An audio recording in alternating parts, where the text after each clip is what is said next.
record this, ha? Okay, let us continue. Wala nilihok akong laptop class. Okay, so we are now here sa continuation of our anti-inflammatory, antipyretics, and analgesics. So this afternoon, we will be discussing the basic and clinical pharmacology of the non-steroidal anti-inflammatory drugs, or we abbreviate that one as NSAIDs. And then we will be classifying the NSAIDs based on their chemical properties and at the same time their mechanism of action.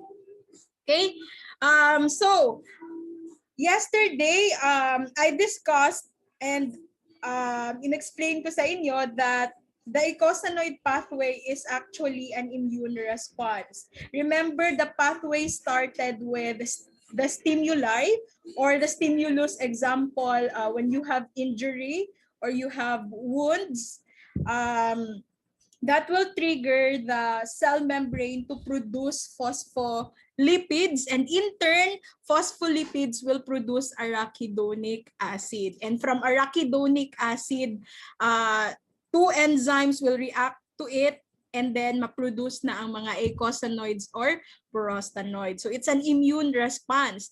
Now, the outcomes of that immune response may be beneficial and it may be harmful. It is beneficial because it causes invading microbes to be phagocytosed or neutralized. Kasi 'di ba, when prostaglandins are released and then magkaroon na ng inflammation, there will be increase sa blood flow sa target site or sa infection na site. And when you have increased blood flow, that will result to the increase also of the immune cells like the white blood cells in the site. So kung merong mga microbial infection na nangyari doon, mabilis sila ma-neutralize ng ating mga immune cells. That's the beneficial part of having inflammation due to the release again of prostaglandins. However, the immune response may become harmful if and only if it will lead to chronic inflammation. So the inflammation will take longer period of time na maghupa or mawala. Or for some cases, walang resolution of the underlying injurious process. Okay, the PPT. Wait lang ha, hingi ng PPT. The PowerPoint presentation is already uploaded sa Schoology. You may download it anytime for your reference. So again, let's go back.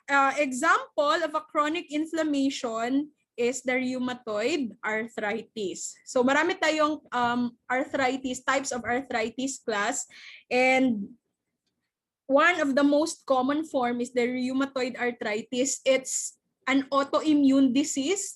So our immune cells are responsible for this. Target nila yung mga joints leading to inflammation. And most likely this inflammation are chronic. So mag-suffer ang ating patient. Naging harmful na siya yung immune response na yan. So when you say inflammation, it's a normal protective response to tissue injury. So normal lang siya. Pag magkaroon tayo ng inflammation, actually tama lang siya na response, dili dapat makulbaan kasi it means our immune system is working. So we have causes na meron tayong different causes bakit merong inflammation. Pwedeng trauma, pwedeng na-subject ka or na-expose ka into corrosive na mga chemicals or nagkaroon ng infection. So it's actually a body's mechanism or effort to get rid of the cause of the trauma or the cause of the injury. So that is to destroy the organism if merong microbial na infection, or to remove the irritants like if you are exposed to a certain corrosive chemical, and set stage for tissue repair. So that's the inflammation na part. Now again, sa rheumatoid arthritis, it's a chronic na inflammation. It's progressive. And then, again, it's an autoimmune disease causing inflammation sa mga joints sa body. Now, if not treated properly, that will result to painful deformity like sa kamot, kani ang mga tudlo class will be deformed. And due to inflammation na siya ha, and at the same time, pwede na silang maging immobile. Dili na sila malihok because of the inflammation. So most of the time, rheumatoid arthritis involves the fingers, the joints sa fingers, sa wrists, sa feet, and sa ankles. But actually, rheumatoid arthritis can also occur to some joints sa uban pa na parts sa atong body. So these are the drugs class na pwede natin gamitin. We have here anti-inflammatory drugs, the acetaminophen, and the drugs used in gout. These are all the drugs that we use for inflammation, for pain, and take note even for fever. So for our anti-inflammatory drugs, today we will be concentrating to the NSAIDs like the aspirin and other non-selective na NSAIDs, and those that are selective to COX-2. So mga COX-2 inhibitors. And then sa mga succeeding chapters, we will be discussing also the glucocorticoids or our corticosteroids, as well as the DMARDs. So what do you mean by DMARDs? That's disease-modifying anti-rheumatic drugs. Let me type it sa screen. Disease-modifying anti-rheumatic drugs. That's the meaning of DMARDs. And then, nakaseparate si acetaminophen, or that is our paracetamol, kasi remember, paracetamol was never used for inflammation. Pwede siya sa pain, it's an analgesic, and pwede siya sa fever because it's antipyretic. And nakaseparate din ang ating drugs used for gout. So though gout also has inflammation, pero the underlying cause why na inflammation is different. So it's due to the increase of the uric acid in the body. Thus, meron din tayong separate drugs for them. Though you can also use the NSAIDs as well as the glucocorticoids, especially for the acute attack of gouts. So this is for the inflammation and as well as a pain na ma-feel or ma-experience sa patient. But for chronic gout, we have separate drugs like colchicine and our uricosurics. When you say uricosurics, these are drugs that increase the excretion of uric acid via the urine. So example is probenecid. This should be letter E. Kindly correct the spelling. Probenecid. Okay, dili siya probenecid. Probenecid. Okay. And then we have also the allopurinol. But let's reserve the discussion for this drug sa succeeding chapters po. Let's concentrate sa NSAIDs for this afternoon. Okay? Questions so far? Do you want to clarify something? Wala. Wala yung mga cam. Na-close na, but it's okay. If hindi kaya ng data mag-open ng cam, as long as nagkasinabot na class, napamudin ha. Okay? So goals in treating patients with inflammations. First, we give drugs, we give treatment to relieve the symptoms. So sa pain na ilahang na-feel, ang inflammation, ang inflamed area, kailangan nato i-treat, and as well as maintain the function of the affected area. Kasi remember, for chronic inflammation, just like sa rheumatoid arthritis, it can lead to immobility of, example, the fingers, or even the wrist, or even the ankles. And at the same time, it will cause deformities also. So we have to really treat chronic inflammation to avoid those things. And then slow or arrest the tissue damaging process. So actually sa maintenance of function, appeal na dinha, we give drugs to slow down the damage sa tissues caused by the inflammatory process involved. So our first drug for inflammation, or first group of drugs I mean, are the NSAIDs, or that's what we call the non-steroidal anti-inflammatory drugs. So, gi-specify yun na siya class non-steroidal. Let's separate them from our glucocorticoids or our corticosteroids. Now, aside from being an anti-inflammatory drug, they also have antipyretic, meaning they can decrease or reduce fever, reduce the body temperature, and as well as they are also analgesic. So they can also relieve pain. So our original NSAID class is our aspirin. That's our first NSAID discovered and used for therapy. But kung wala may question, ako ang mag-ask ng question. What are the other NSAIDs that you know na ginagamit for certain or various types of inflammation? If you cannot open your mic, you can sa chat, send your answer sa chat. Let me know kung you are familiar with the different types of NSAIDs available in the market. Yes, Roselle, that is correct. Diclofenac is an example of NSAID. How about the others? Okay, tama po na siya, Jai. Naproxen is another one. How about ang uban? Be, kung natulog na ni sila. Okay, Majeda, that is also correct. Ibuprofen. Perhaps mag-answer ni Janica, ibuprofen. Okay, for prednisone, prednisone is though an anti-inflam, but prednisone is a glucocorticoid. So dito na sila sa corticosteroid. Okay, I hope that is clear ha. And then, yes, bless you, Claire. Belly press tulog answer. We have the celecoxib.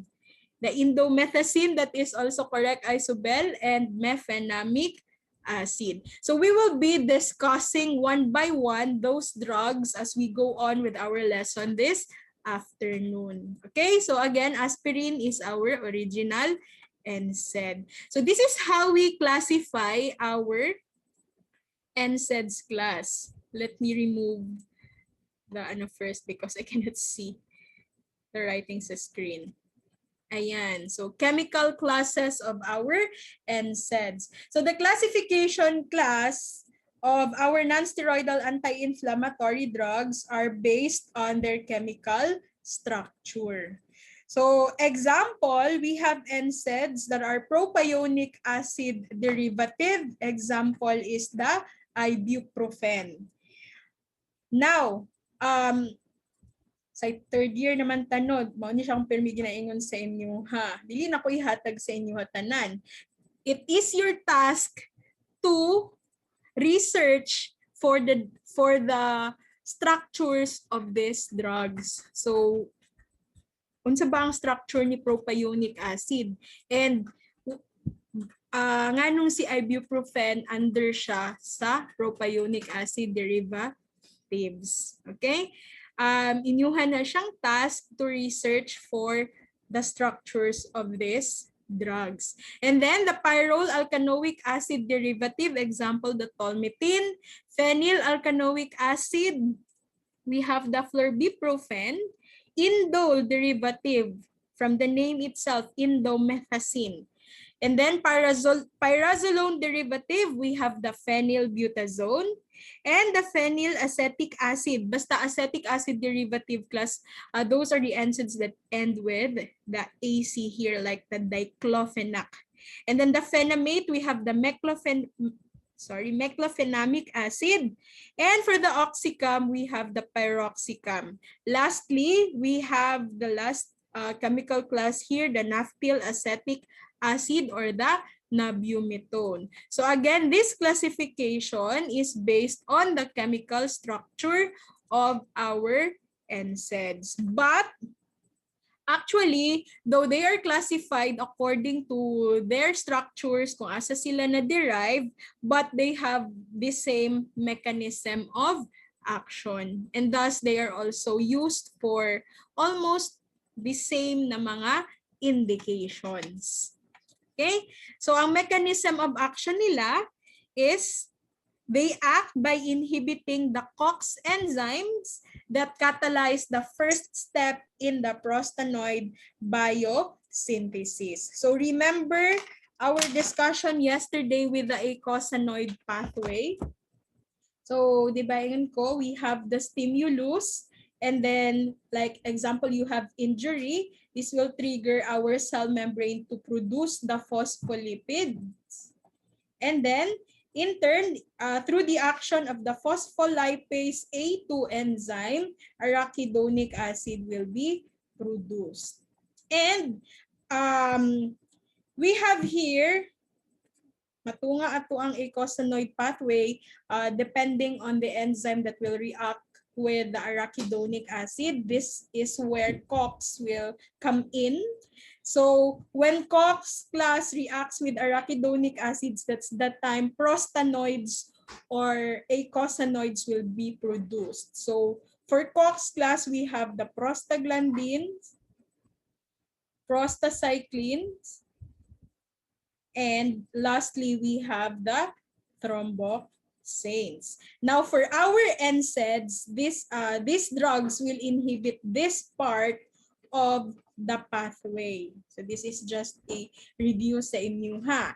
Again, NSAIDs will inhibit this part of our pathway. Therefore, if we don't have COX class, we will also decrease the level of the prostanoids in the body, thereby decreasing the likelihood of having inflammation, or if there is already an inflammation, then pwede siya mag-treat sa inflammation.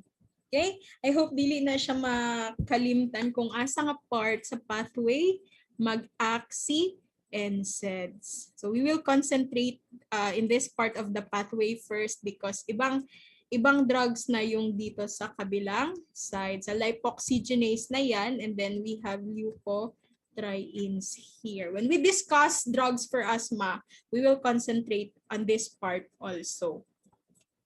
Questions about the mechanism of action of our NSAIDs? This is true for all NSAIDs, ha? They inhibit the COX. However, yesterday I told you that we have two types of COX, the COX-1 and the COX-2.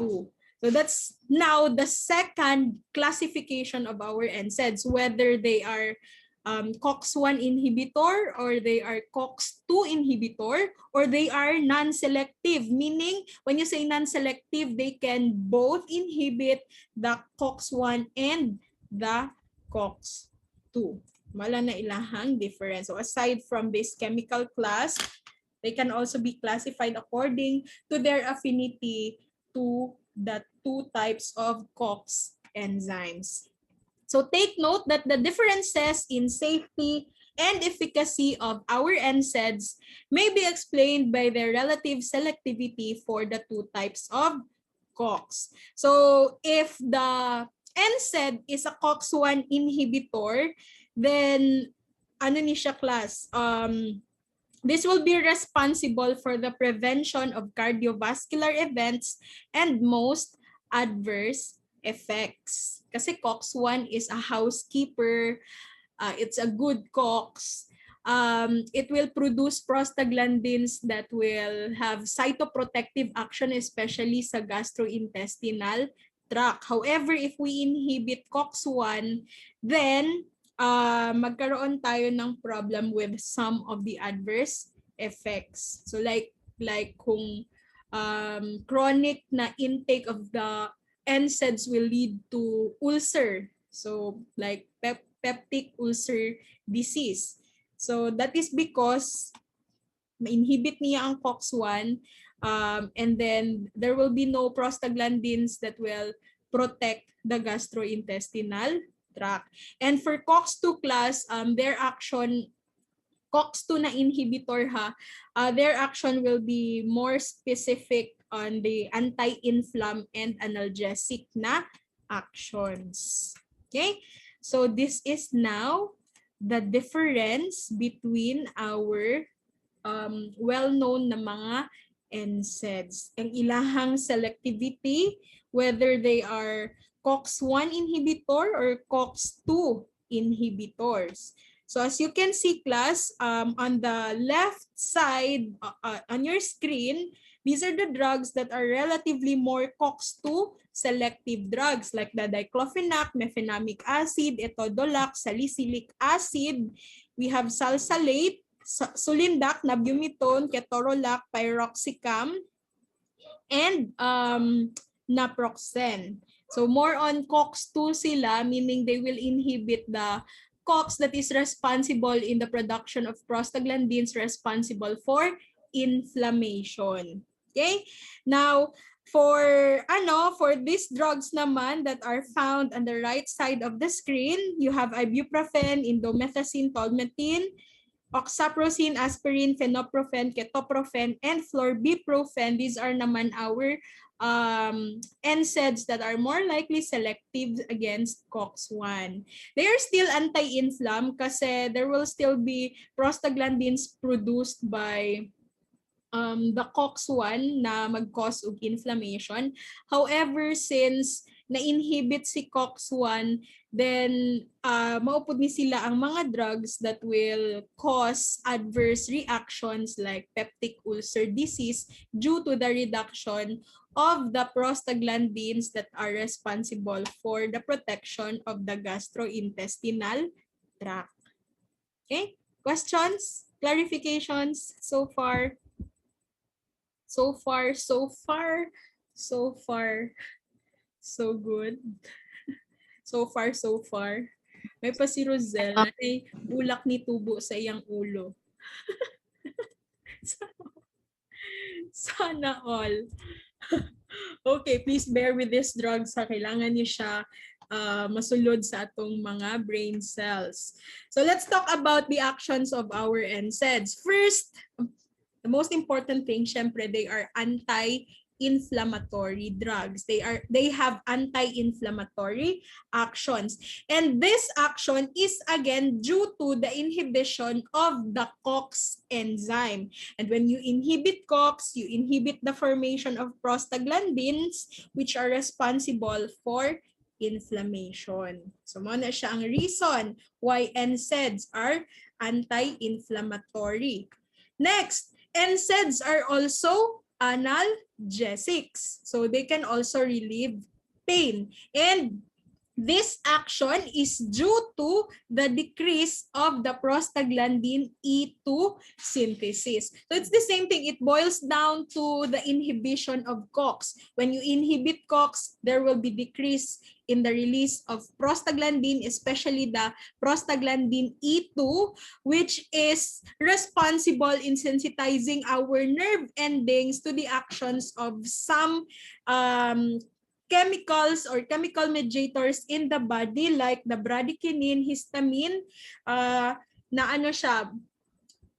mediators or chemical substances ni siya na ma-produce during the inflammatory process. Tapos pag ma-produce na sila during the inflammatory process, through the action of the prostaglandin E2, magkaroon o sensitization sa nerve endings. That is why the patient will also experience or feel pain during sa inflammatory nga process. Kung na-inflammation, there will also be pain.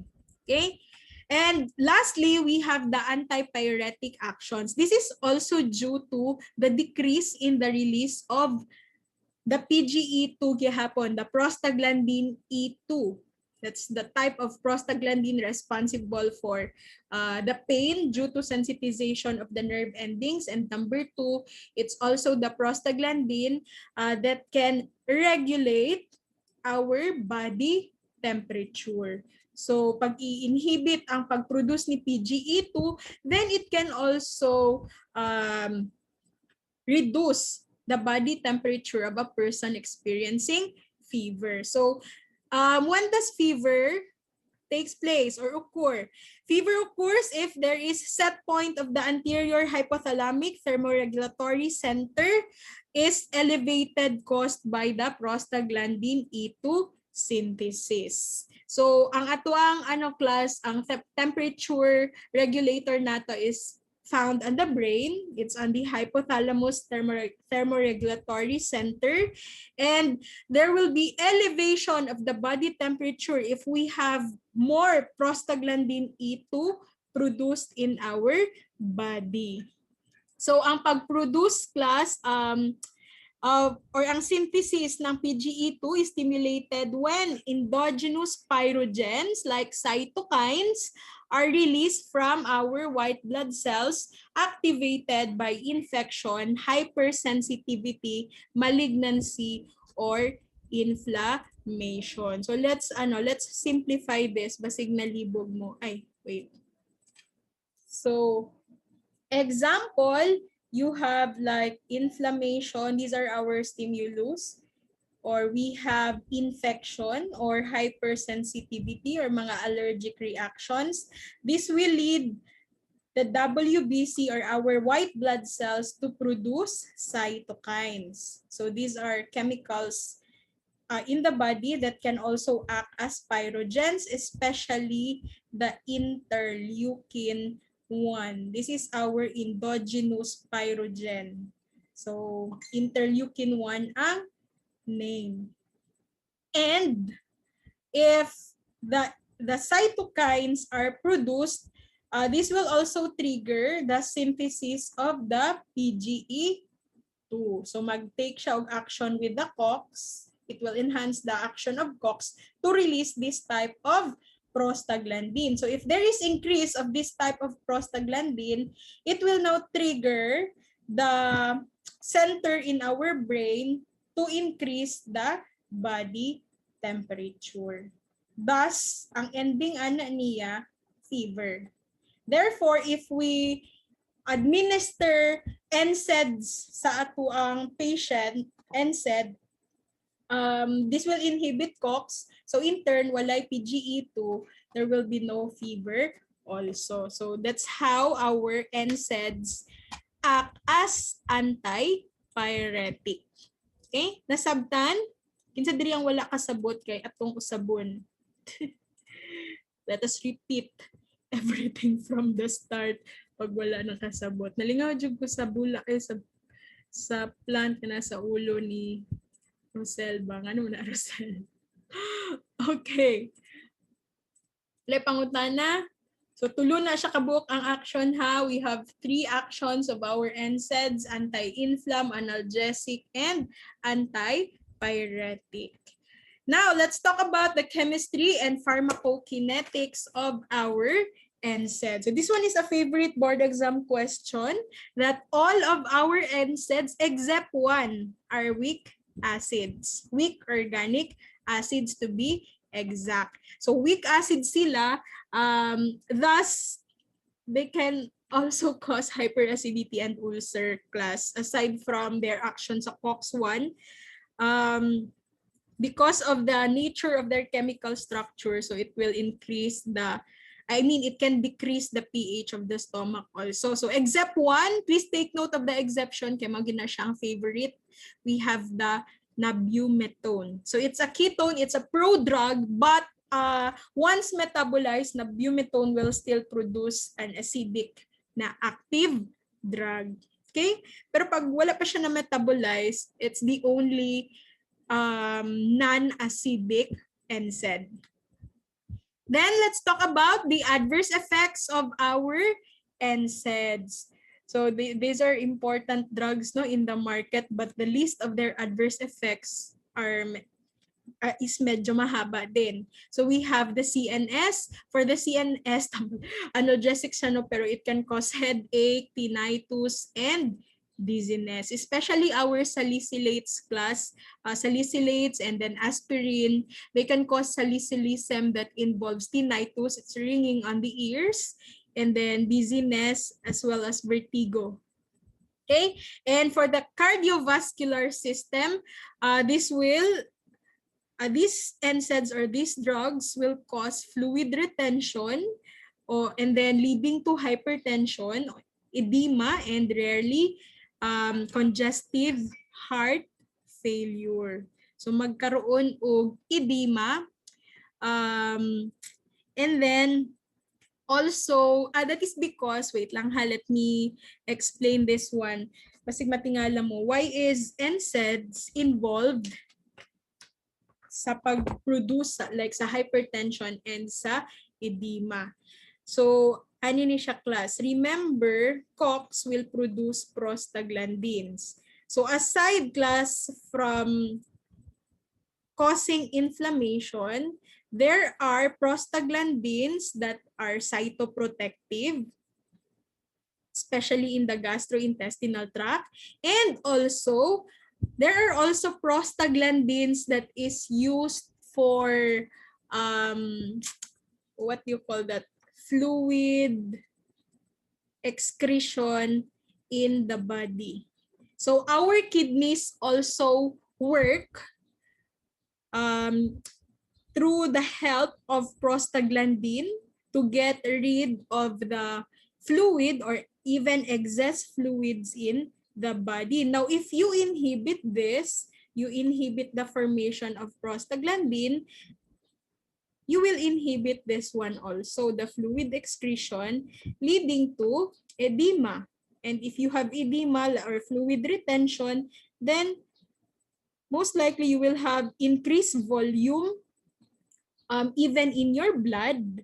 And the increase in the volume in the blood or the hypervolemia will also cause this one, the hypertension. And sanga-sanga na siya. And then the hypertension, though rarely, may cause problems in the heart. So I hope klaro na siya. And then, sa gastrointestinal tract naman, there will be abdominal pain, dysplasia, there will be nausea and vomiting, ulcers or bleeding, and these are all due to the chemical structure of the drug. They are, remember, organic weak acids, which means that they can decrease the pH of our stomach. And at the same time, especially if the NSAIDs is a COX-1 inhibitor, it will inhibit the formation of the prostaglandins that are, again, cytoprotective. So, that is why meron ding gastrointestinal na mga adverse effects. And also hematologic due to some reasons, other reasons are unknown, but ang atong mga NSAIDs class can cause rare thrombocytopenia. Pwede sila mag-lower down sa atong thrombocytes. Diba I told you when you say cytopenia, it means there is a decrease. Decrease of thrombocytes, or kung pinya lang, it's decrease. Thrombocytes, they are our platelets. And it can also decrease the neutrophils. We call it neutropenia. So pinya, decrease, neutro is for neutrophils. And aplastic anemia. When you say aplastic anemia, ano na siya? This is a type of anemia wherein all blood cells will decrease in level. So when you say all blood cells, it includes red blood cells, white blood cells, and even platelets. Okay? And chronic use of our NSAIDs may also lead to hepatotoxicity. So pwede siya sila mag-cause of liver failure, or if mag-testa, there will be abnormal liver function test. Again, that is due to chronic use of the NSAIDs. You can ask question anytime ha if na may gusto i-clarify. Okay, sa pulmonary, basig matingala mo, why is there asthma here? Anong mag-cause man og asthma ang atong mga NSAIDs? Balikan nato atong pathway class. I'll start with arachidonic acid na lang. So for arachidonic acid, remember we have two enzymes here, the COX and the LOX. This will produce the prostaglandin, the prostacyclin, and PGI ang prostacyclin. And then we have also the thromboxane. This part, we have the leukotrienes that are bronchoconstrictors. Now, what happened? Nganong naay asthma? If you take NSAIDs, you will inhibit this part. So wala na ni siyang a part na ni. But you still have the arachidonic acid. Remember, you still have the arachidonic acid because NSAIDs will just inhibit the COX.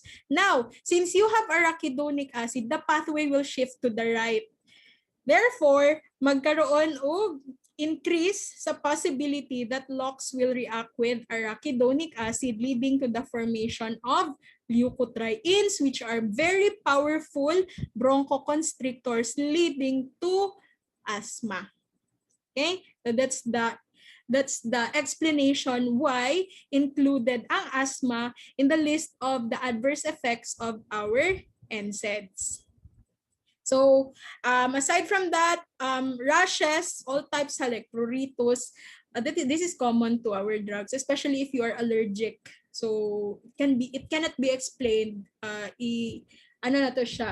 I-attribute natin siya sa idiosyncrasy. These are effects in the body that are specific for each person. So depende kung allergic ka.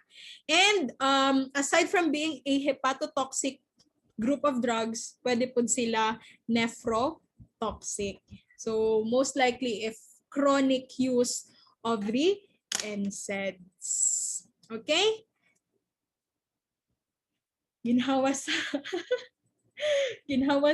sa kadaghan sa ato ang kailangan discuss about NSAIDs. NSAIDs pa lang na siya ha. Adverse effects pa lang na siya. So can we start with the specific na mga NSAIDs? Siyempre, we will start with the original drug. We'll start with the aspirin or the acetyl salicylic acid. Now, just looking sa iyahang chemical name, you can draw the structure of the aspirin. Pero I told you, I will no longer give you the structures because it is your task to research for the structures of all the drugs na i-discuss ko sa inyo. So namoy part sa discussion, dili pwede nga ako lang tanan. And since the structures of these drugs are all over the internet, pwede ra kayo ninyo siya himuon. So mechanism of action of aspirin. Aspirin is still an NSAID, syempre original siya. It inhibits COX. But there is special about aspirin kasi it can irreversibly inhibit the platelet COX. Okay? Specific siya sa platelet COX. Thus, irreversible yung action ha, meaning if it binds to the platelet COX, hangtod dili mamatay ang platelet, naagihapon si aspirin. Thus, the effect of aspirin can last 8 to 10 days if taken in the body. And that 8 to 10 days actually refers to the life of the platelet. So irreversible ang bonding, irreversible ang inhibition because of the covalent bonding between the aspirin and the COX. Remember that covalent bonds are strong bonds. Now this explains why aspirin is given to patients with cardiovascular conditions. Aspirin was never used to treat hypertension class, though you can see it na ginahatag for patients with hypertension.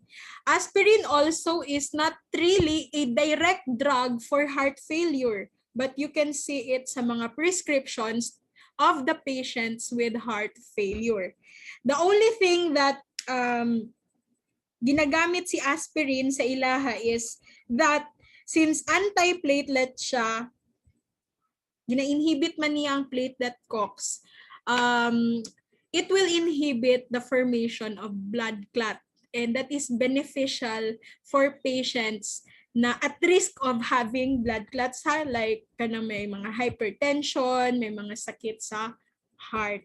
Now, kanang platelet COX manggod, that's the COX that will produce prostaglandins that will cause platelet aggregation. So, ito siyang i-inhibit using the aspirin. Okay? Sige, off-cam lang muna kay ma-busy kung naka-on cam. I have no problem with that. Okay lang? So, what are the clinical uses again of aspirin? Aside na NSAID siya, it can decrease the incidence of transient ischemic attacks or unstable angina, that's chest pain, coronary artery thrombosis, so that's a formation of blood clots, especially in the coronary artery, with myocardial infarction. Or to simplify, myocardial infarction sa layman's term is heart attack. So, pag mag-heart attack manggod, there will be decrease in the supply of blood in the heart. That is maybe due to the obstruction of the flow of the blood going to the heart, especially if merong mga blood clot. So that will explain now why aspirin is given to patients with cardiovascular conditions. And also, studies showed that long-term use of aspirin will lower down the incidence of colon cancer. So, to some extent, and for a known reason, it can protect the colon against colon cancer. Okay? However, the adverse effects, I'll give you class a mnemonics to be familiar with the list of the adverse effects of our aspirin. So we have here aspirin gihapon. Okay? Don't forget ha, the adverse effects of aspirin is still aspirin. So that's A for asthma. Na-mention na nako why it can cause asthma.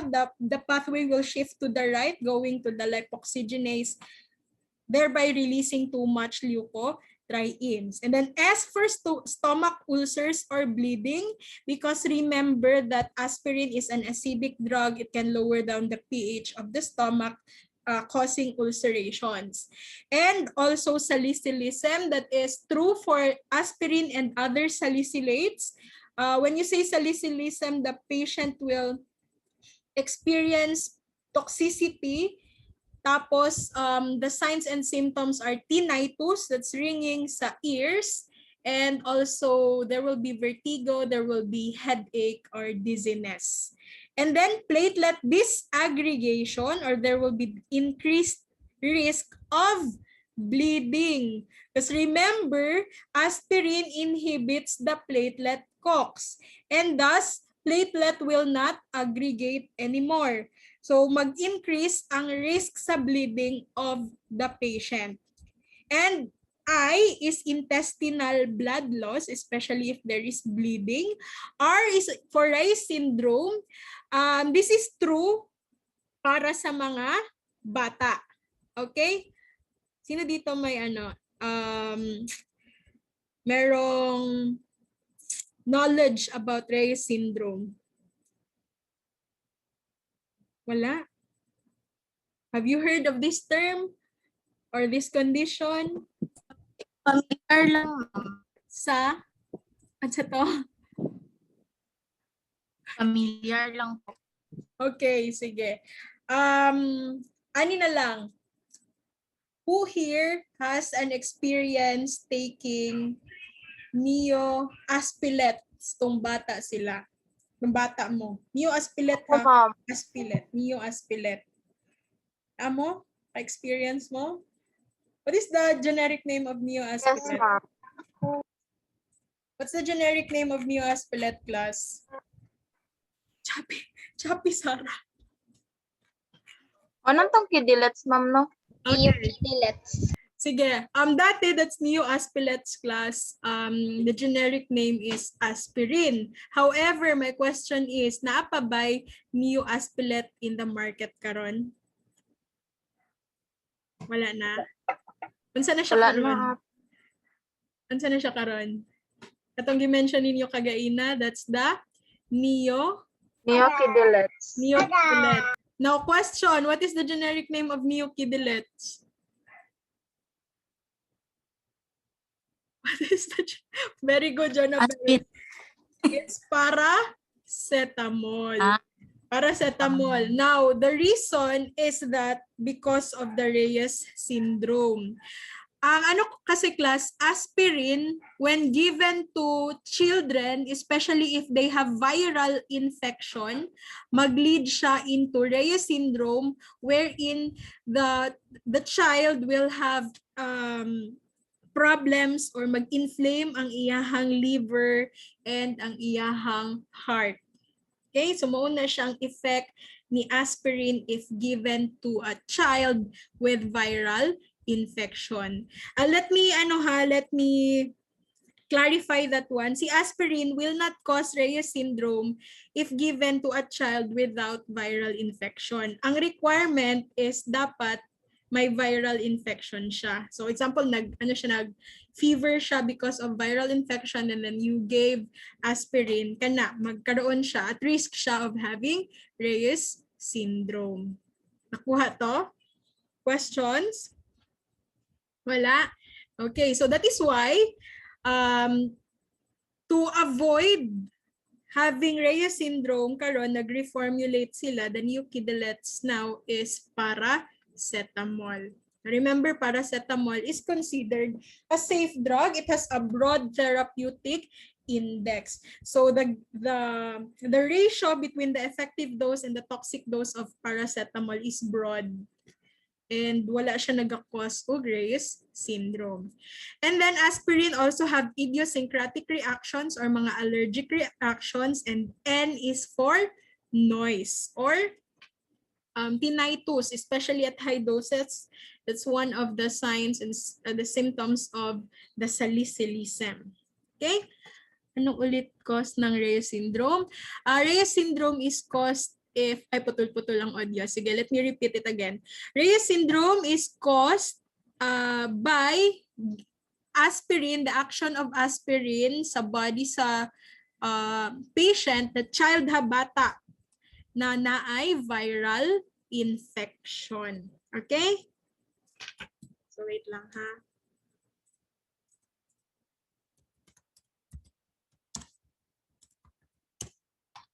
Ayan.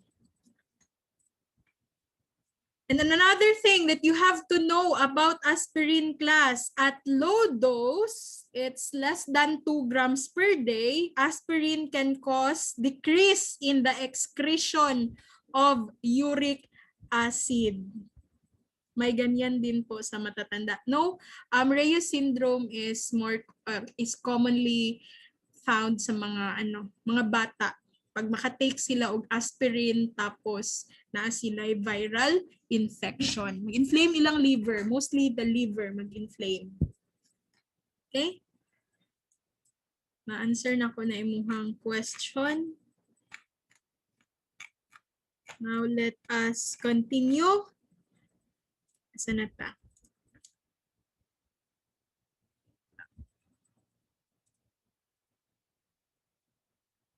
Okay. So ngano sa bata lang siya. Actually, they did not know dati na ano na siya nga naagyud it was because of aspirin. Kasi ang aspirin ginahatag yun na siya ever since as antipyretic sa bata man na siya or sa tigulang.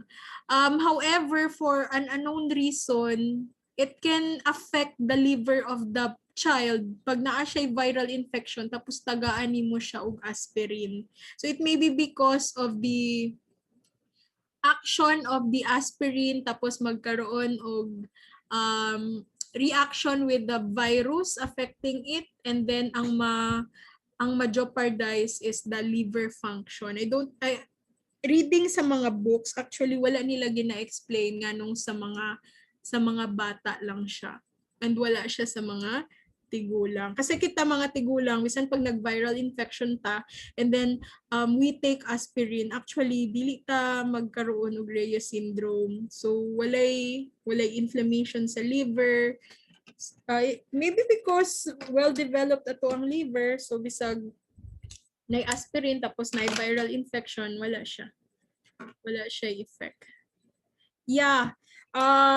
Reyes syndrome can be treated. So support sa mga symptoms like sa liver, and then at the same time sa kung maapektuhan sa brain, kung unsa tong symptoms sa brain, i-treat pod siya. The patient may also undergo, if I'm correct with this, pwede siya mag-undergo og dialysis to get rid of the aspirin in the blood para dili na siya mag-cause og further harmful effects sa liver sa bata. Okay, so mao na ang ilahang ginahimo. Anything else? Wala na? So again, class, at low dose, the aspirin can actually cause increase in the uric acid in the body kasi mag-decrease ang kanyang excretion via the urine. So personally, makita na ko na siya like sa akong father dati. Since my father had cardiomyopathy, na siya heart failure. So, adlaw-adlaw sa iyang life, nag-take siya og aspirin. Low dose sa aspirin. It's less than 2 grams per day. Ang aspirin na iyang gina-take is 80 milligrams sa isa ka adlaw. And then after some time of taking aspirin, naka-develop na siya, pag magpa-test na siya sa iyang uric acid, nag-increase na siya. So dito na ko niya siya nakita ang effect na ni aspirin. It can really decrease the excretion of uric acid. So pag mag-test of uric acid sa blood, taas siya. Taas ang level. However, at high doses, uric acid secretion may be unchanged or increased. So at high doses of aspirin, it will pwede dili niya maapektuhan ang uric acid secretion or excretion or secretion, or pwede pod mag-increase. Next, we have non-acetylated salicylates. Examples of non-acetylated salicylates are magnesium choline salicylate, sodium salicylate, and salicyl salicylate. They are also NSAIDs, but they are not really commonly found sa community or sa mga pharmacy.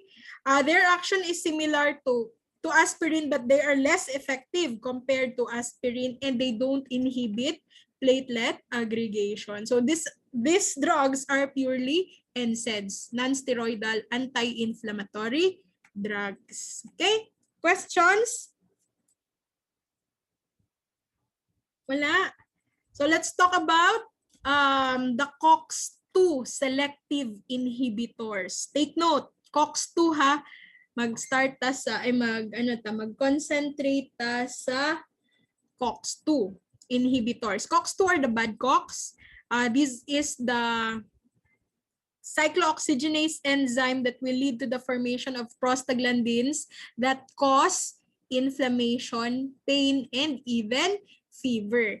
And ang inyong tandaan, class, ang names of our COX-2 selective inhibitors end with COXIBs. I believe you are very familiar with our COXIBs. They are still analgesic, antipyretic, and anti-inflammatory, even if they only block or inhibit the COX-2.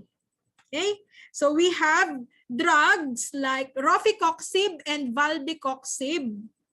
So nag-end sila sa coxib ha. However, please take note, these two drugs are already withheld from the market because of high incidence of cardiovascular thrombotic events. Nga naman siya. This is because, let me write sa screen, si COX-2 class, di ba, mag-produce siya og prostaglandins na responsible for inflammation.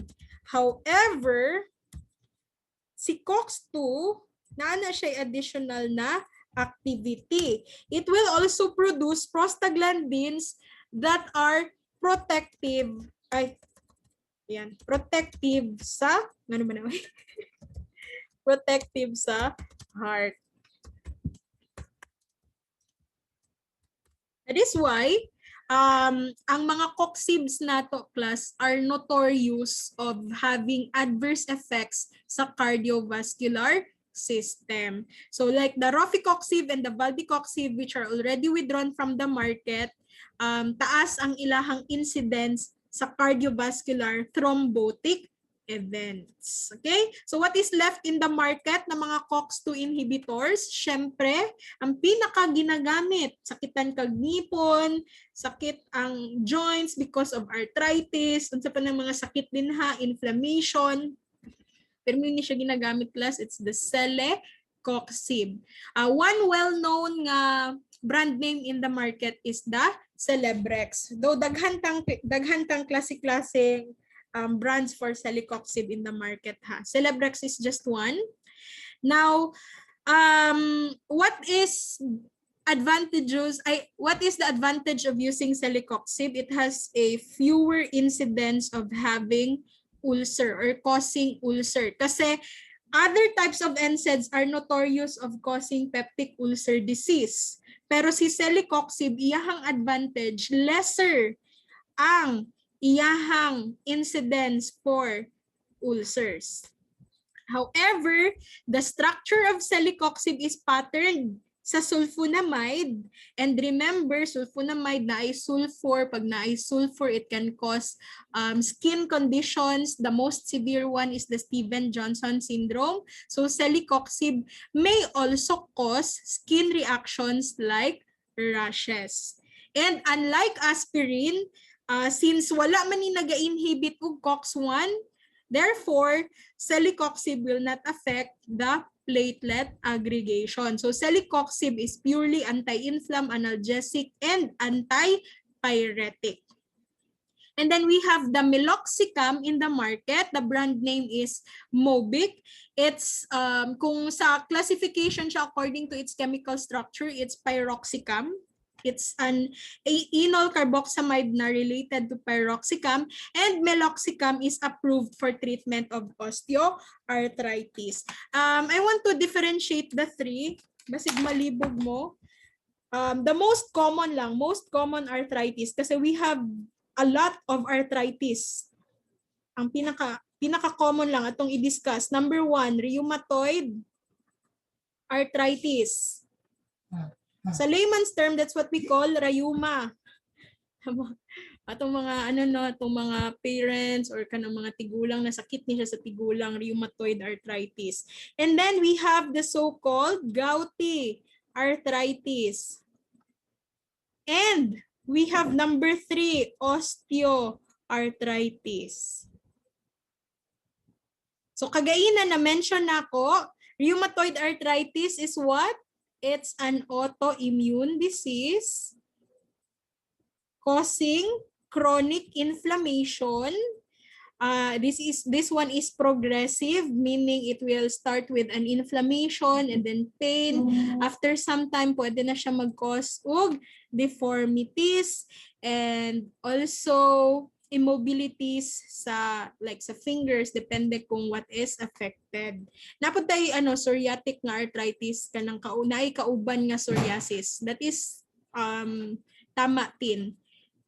Pero diri sa ta mag-concentrate sa tatlo. Questions about rheumatoid arthritis. Autoimmune siya ha. So your own immune system will target your joints causing the inflammation. And pag autoimmune disease, remember, we cannot explain it. It's just your own immune system that targets your own joints. So naay inflammation ha, chronic inflammation.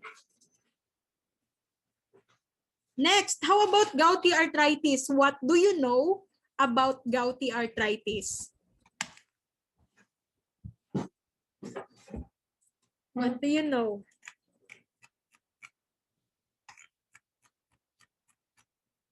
Anyone? Or kung ano na to siya, this is most commonly known as gout. Okay? Kanang gouty arthritis na kung ginaingon, actually we call it simply as gout. So what do you know about gout? Sa mga tigulang mostly, tama, Sarah? Just like the rheumatoid arthritis, mostly sa mga tigulang po na siya. Okay, tama po na siya, Belly. Mauna siya ang taas o uric acid. Kani, autoimmune disease. So we cannot really explain what happened. Pero si gouty arthritis, we can actually explain what happened. This is increase in the uric acid in the body. So unsa man ng uric acid class? Uric acid is the degradation product of urine. Urine. Purine bases in the body. So tama po na, Janica, si purine is pwede gikan sa food na ato ang ginakaon. Are you familiar with purine? To nitrogenous bases na to. Let's go back sa inyong biochem kay Ma'am Cherry. Remember the purga? Purine bases are the guanine and the adenine. If these two breaks down in the body, the degradation product is the uric acid. Nakuha? So, kana si purine, since ano man na siya, that is found in the DNA. So, mo na siya ang reason why if you are fond of eating like mga mga laman loob, mga liver, kana daghan na siyang purine class. Daghan na siyang purine. That is why pag magsige kag kaon, pwede class nga mo taas imuhang uric acid. So ang daghan gyud og uric acid, I mean daghan og purine ha, is syempre the laman loob. Ang meat, syempre ang karne class kay naa nay DNA, naa jud na siya purine. So, mutaas po ang imuhang uric acid, ana. And, ansa pa? Naay mga certain dairy products nga taas og uric acid and naay mga gulay nga taas og uric acid. So, especially, yes, tama ni muhang gisend, Janica, munggo, mga beans class, sitaw, kana sila, medyo taas-taas compared to other vegetables ha, medyo taas-taas ang purine nila nga content. So if masigi kag kaon ana, it will break down sa uric acid inside the body. And as we age, our excretion of the uric acid will slow down. And pag dili na siya ma-excrete, then the uric acid will be deposited sa mga joints, like for example sa fingers. So, ma-deposit na siya diri class, leading also to inflammation. So, mag-inflame na siya dinhi, and that is also very painful. Si uric acid man god in the body, if dili na siya ma-excrete, mahimo na siyang crystals, mahimo siyang solid, mura siyang asin class, mura siyang salt ang iyahang appearance, and ma-deposit na siya sa mga joints diri, causing inflammation. And syempre, since there is inflammation, there is pain. And if left untreated, it will cause deformities also and immobilities sa affected areas. Questions about gouty arthritis? Pwede siya sa tiil-tin. Mauna nga ang uban, if they don't really treat their gouty arthritis, kadugayan, dili na sila makalakaw, dili na sila makatindog, dili na sila makalakaw. So kita, bata pa ta, our metabolism is actually normal, so we can really excrete the uric acid, but as we age class, mag-slow down gyud ang ato ang excretion process sa uric acid. So, pwede ta magkaroon og gout. Okay? So, mga naay gout, ginaiwasan na nila ang mga food na rich sa purine. Kaya managhan samot ilahang uric acid. Questions? Wala?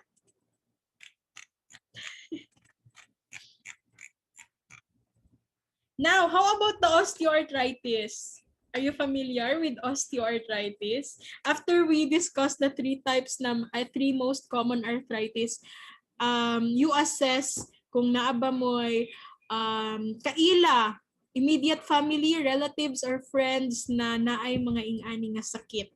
And you identify what type of arthritis ang ilahang na experience. Si osteoarthritis, very familiar. Okay, si osteoarthritis is what we call the wear and tear. And sa osteoarthritis, there is no inflammation. But there is pain.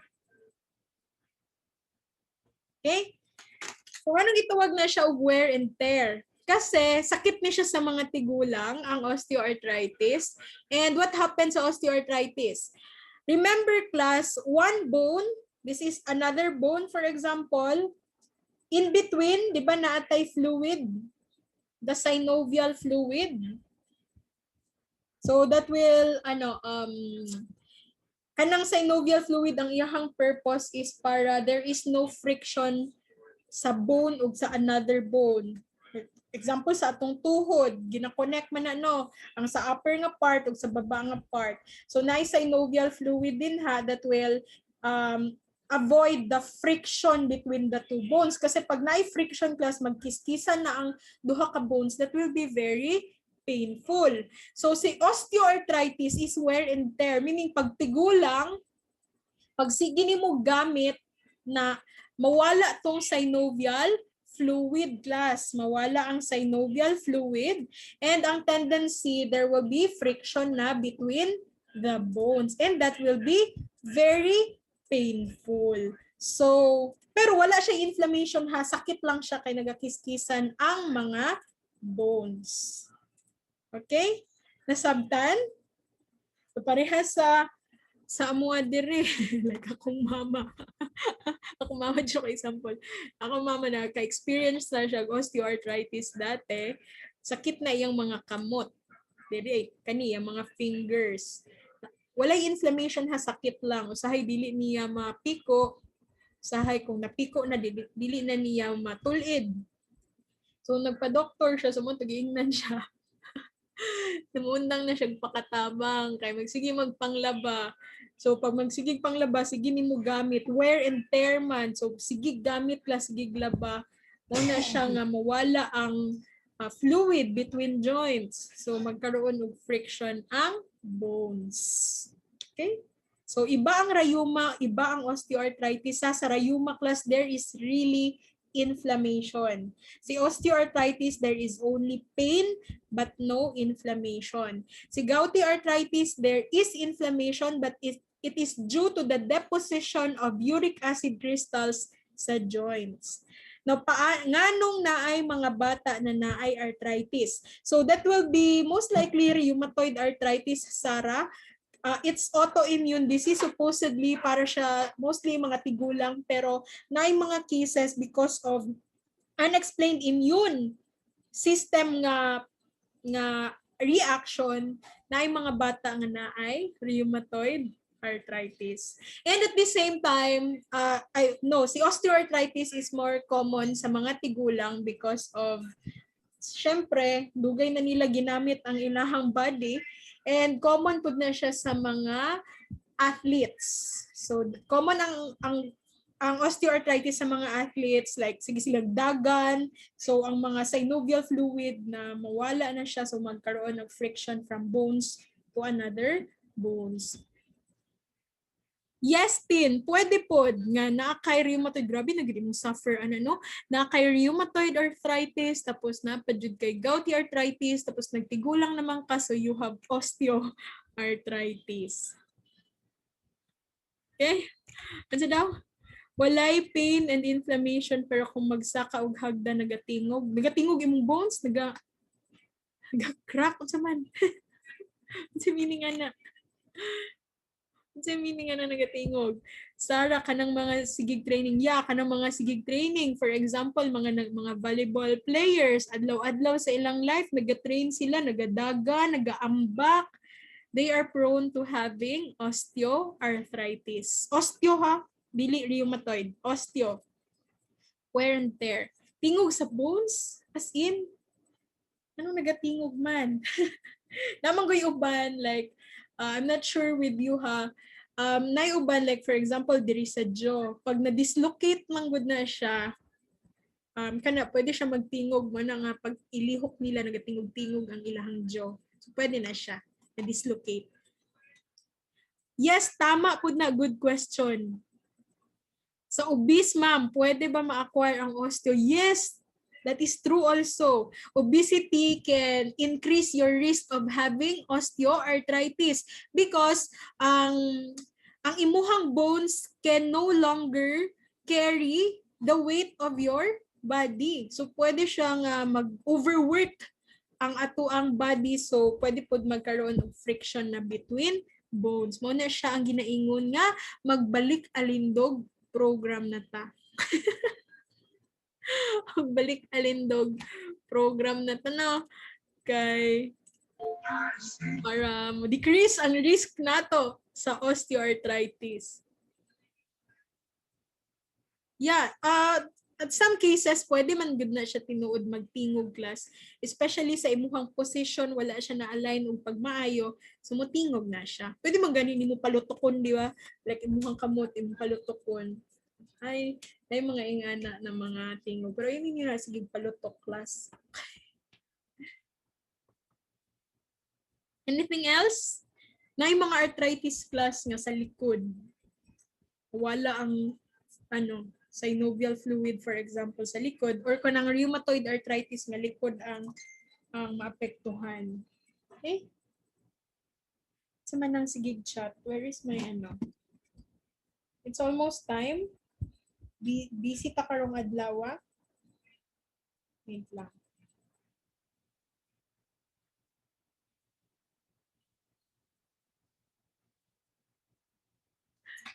Okay, ang uban sige ka disconnect. Anyway, I will just send a copy of the recorded discussion sa inyo ha. So meloxicam class ha is for osteoarthritis. So the brand name in the market of this is Mobic. Papa-x-ray. Sa daw. Ay wala, bata pa ta. Wala pa tay wear and tear ani. Sa mga natin, let me clarify. Sa mga naay gouty arthritis na siya bawal. Okay? Kanang taas og uric acid. Kasi beans, nuts, they are rich sa purine. So, makadagdag sila sa pag-increase sa uric acid in the body. Okay? For gouty arthritis na ha, kana. Kasi that is not really true for rheumatoid and osteoarthritis. Okay? So, mao na sila class atong mga COX-2 selective inhibitors. So, meloxicam and celecoxib. Actually, let me add another coxib nga available in the market nowadays is the etoricoxib.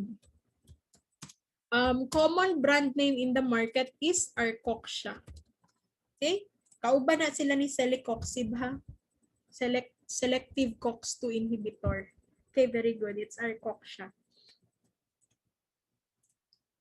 Next, how about the non-selective COX inhibitor? So when you say non-selective COX inhibitors, they are able to inhibit both COX-1 and COX-2. So they can also inhibit the good COX, leading to the decrease of the prostaglandins that we need to protect our gastrointestinal tract. So mao ni sila karon ang atong mga NSAIDs that are notorious of causing ulcer. Okay, take note. These are the NSAIDs that are notorious of causing ulcer.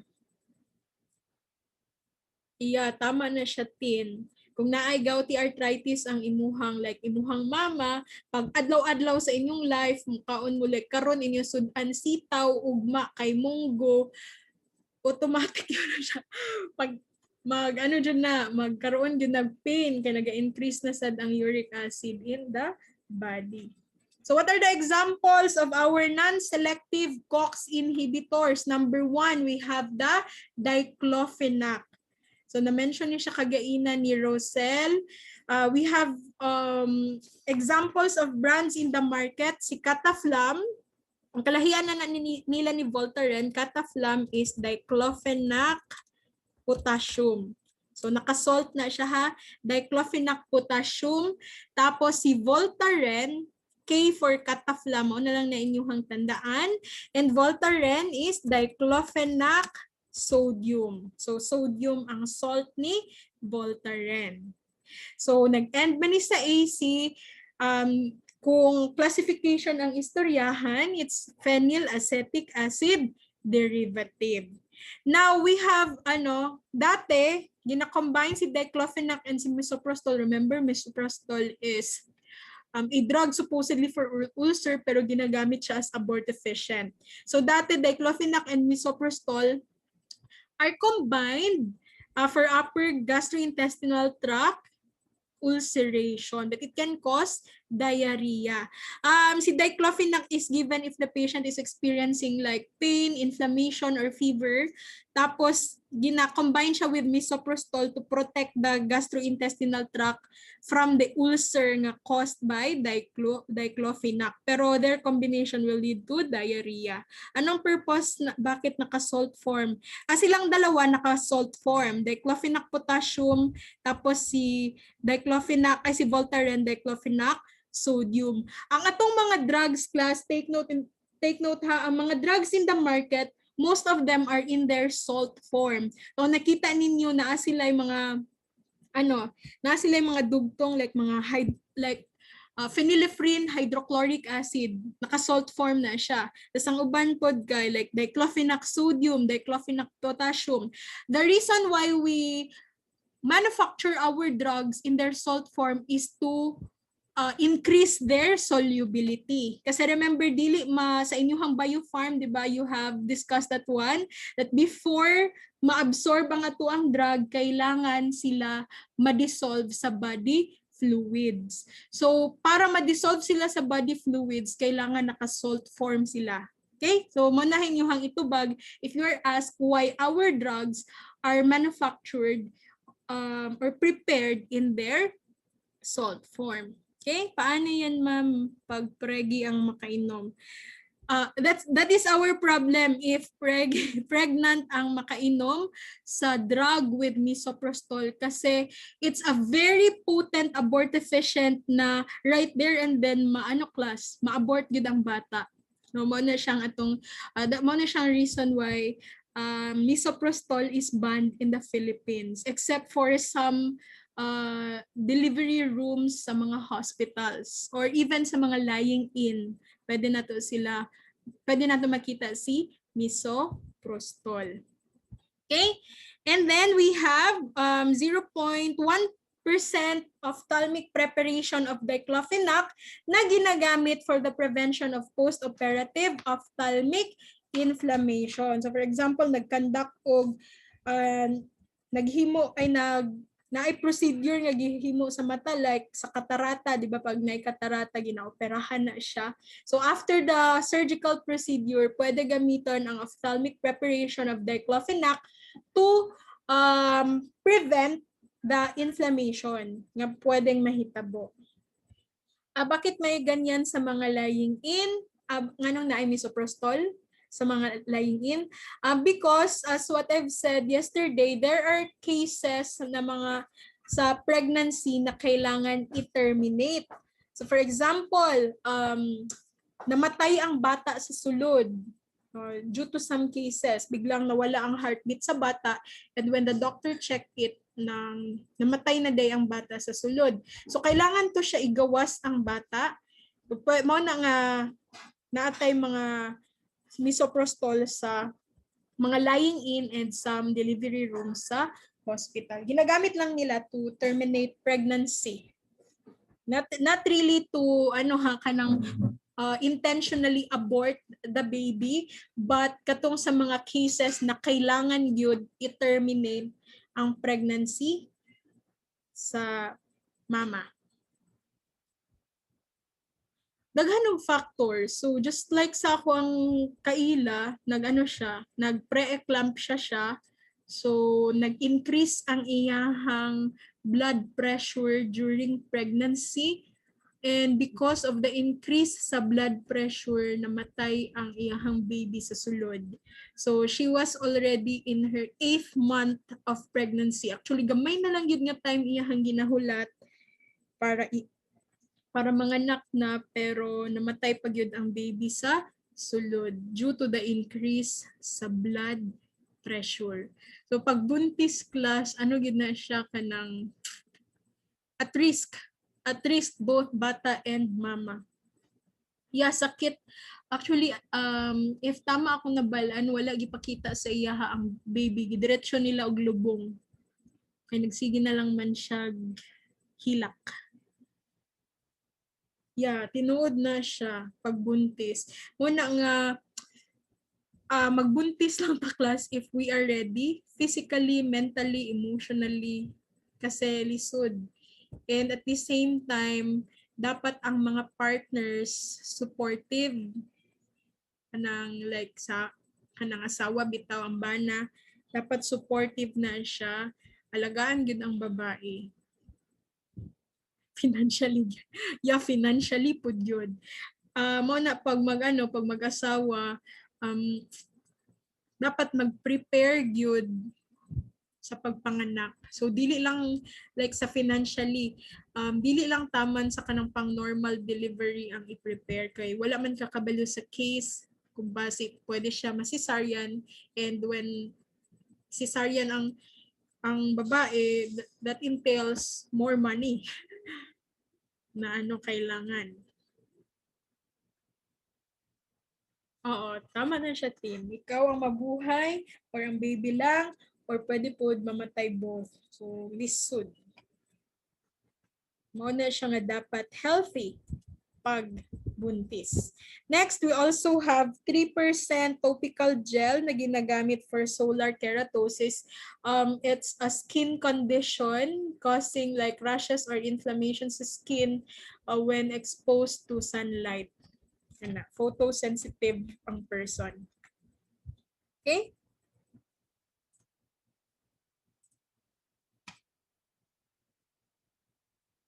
Yeah, I've seen that one sa news.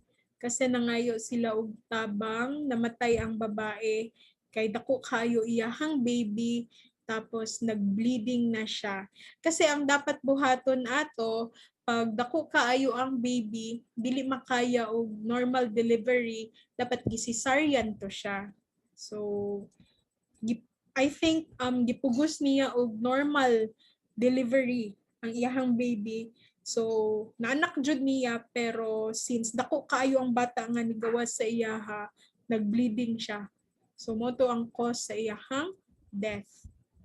Okay? Pag mudako kayo ang baby, mo na siya class ang ang buntis, permi na siya gutom, pero dapat controlled gihapon nga dili pud labi na basta ang buntis masigig kaon og kanang carbs, sugar, mo na siya cause nga mudako kaayo ang bata sa sulod.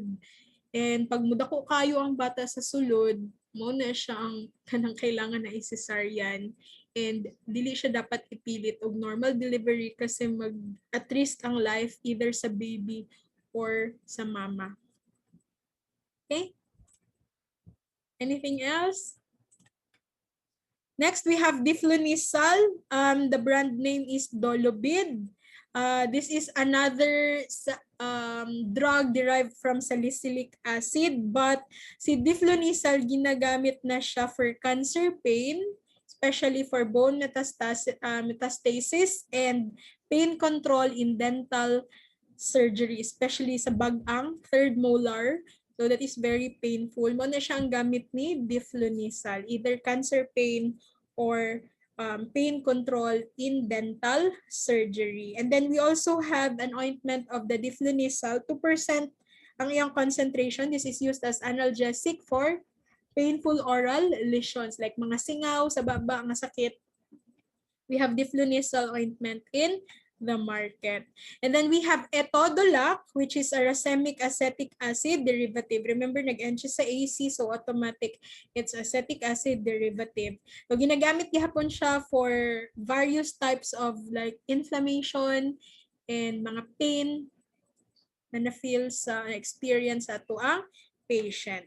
Also, we have the florbiprofen. Brand name in the market is Ansed. Ansed ha. It's a propionic acid derivative class. We have a topical ophthalmic preparation of florbiprofen na ginagamit for inhibition of intraoperative miosis. So, sa mata siya class para mag-inhibit ang pag-constrict sa pupil. And then, we also have parenteral florbiprofen na ginagamit as perioperative analgesic in minor ear, neck, and nose surgery. Dili siya anesthesia ha. It's analgesic na ginahatag sa patient during surgery.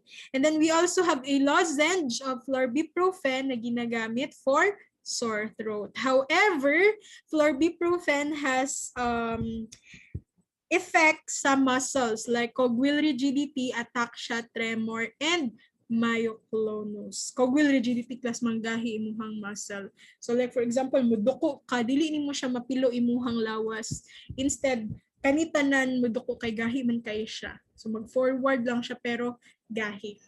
Ataxia is mawala ang muscle coordination, and then tremor and myoclonus, remember, is a kind of seizure na like actually ang sample sa myoclonus na magsibok ka sa tawag na sa English hiccups. Okay? Diri sa tataman, it's already 2:55. Next meeting, we will continue with ibuprofen and other NSAIDs. And also, we will continue with our DMARDs and our paracetamol. I-discuss po na ko si paracetamol. Okay, that's it for this afternoon for pharmacology. Any question?